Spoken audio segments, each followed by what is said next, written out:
Fred, 46 ans, marié, 2 enfants, 23 ans d'expérience, comme le numéro de Michael Jordan. Je travaillais plutôt dans les grands groupes internationaux au début de ma carrière, pour ensuite travailler avec des entités plus petites. Puis je suis passé récemment de l'intrapreneuriat à l'entrepreneuriat. J'ai été amené à exercer différentes fonctions, que ce soit de management d'entités dans l'hypercroissance, mais également la restructuration d'entités. J'ai aujourd'hui une forte expertise dans la transformation numérique des entreprises, une expertise que j'aime à partager dans l'écriture d'articles ou même d'un livre ou autour de conférences.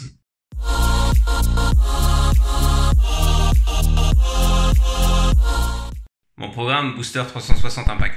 Je crois énormément dans l'économie Impact. Cette économie Impact est une recherche de toutes les parties prenantes. À la fois des talents qui sont en quête de sens, mais également des fonds qui regardent énormément la notion d'impact maintenant. Et puis enfin, les clients, c'est une manière de se différencier. On a besoin de passer à une innovation plus vertueuse. Ce programme Booster Impact 360, je le vois à différents niveaux. À la fois partie formation, sensibilisation, mais également partage de bonnes pratiques, retour d'expérience. Donner également tous les moyens avec des outils, la manière de mesurer, comment améliorer pour accompagner toutes les startups. Et enfin, travailler tout l'axe marketing com. Aujourd'hui, on doit passer véritablement à des startups qui sont capables d'avoir un business résilient et un impact fort avec une vraie performance à la fois économique, environnementale et sociale.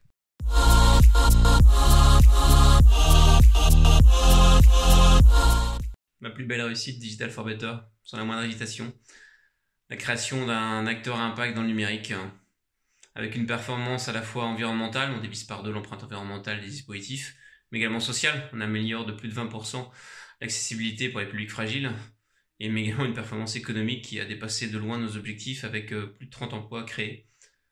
Chaque jour, on essaye de s'améliorer, de faire mieux, et c'est juste génial. On travaille notamment avec de nombreuses associations sur le territoire, avec des projets sur lesquels qui nous engagent dans le Tech for Good.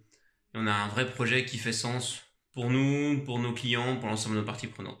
Clairement, Digital for Better, c'est mon plus beau projet.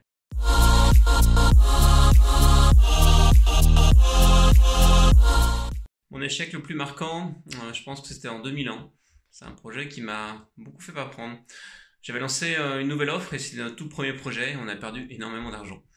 C'est toujours intéressant d'avoir ce genre un échec parce que c'est clairement là où on apprend le plus. J'avais pas mis les bonnes personnes au bon endroit, pas assez dans l'écoute client également. Et puis je m'étais rendu compte à la fin du projet, lorsque la perte était au plus bas, que les alliés que je pensais n'étaient pas vraiment mes alliés. Et finalement, mes détracteurs étaient peut-être mes plus grands alliés. Très enrichissant de comprendre l'environnement dans lequel on travaille.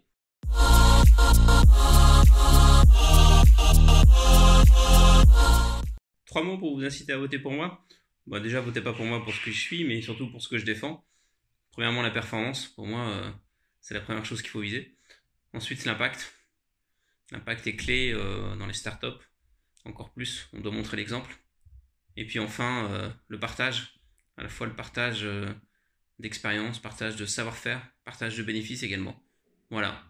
Performance, impact, partage. 3 jolis mots, non? Bureau nomade? Moi j'adore bosser partout. J'aime bien le monde, j'adore l'intelligence collective. J'aime bien bosser également sur mon vélo, je m'entraîne pour le triathlon en même temps. RGPD au GAFAM, RGPD sans la moindre hésitation. On peut bootstrapper et lever des fonds. Clairement, la levée de fonds n'est pas une fin en soi, c'est juste un moyen. Donc l'un ou l'autre, peu importe, on peut même faire les deux. Union européenne ou US, j'aime surtout agir où les gens sont, donc dans les territoires. Le chemin compte plus que la destination, donc beaucoup plus d'émotions que la cuisine maison.